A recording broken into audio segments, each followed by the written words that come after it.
St. Charles County Regional Emergency Management is responsible for activating the warning sirens within the county. Most of the time those sirens are activated for severe weather, including tornado warnings, but those sirens can also be used for levee breaches and other emergency messages that we need to send out throughout the county quickly and immediately. We work with the National Weather Service when severe weather is moving into the St. Charles County area. So we are at the Emergency Operations Center long before it moves into the county so that we can watch these storms.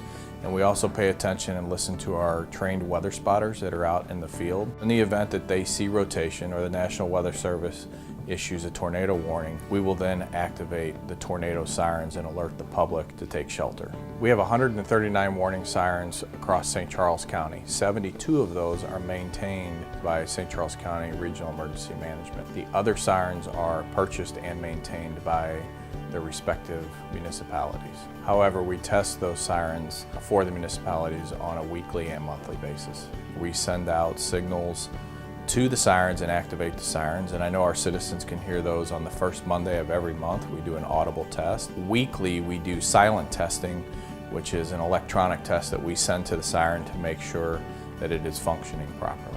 The warning system is actually an electronic device that can be activated in 4 different ways, whether it's over the radio, over the telephone, actually pushing a button, or through dispatch. We can activate these sirens electronically in several different ways. They're out in the weather in extreme heat, extreme cold, and the wet. They are susceptible to corrosion and damage. So that's why we are checking them weekly to make sure that they're functioning properly. When a siren malfunctions, we immediately respond out to the scene. We disconnect the siren to make sure that the malfunction stops so it's not interfering with the entire system and the other sirens. And then we start diagnosing the problem, and that's getting into the electronic components of it, pulling the motherboard out of it, bringing it back here to the Emergency Operations Center, putting it on testing equipment, trying to troubleshoot what the problem is and to mimic the problem so that we can coordinate with our vendors and our repair companies so that we can get that siren back up and running again.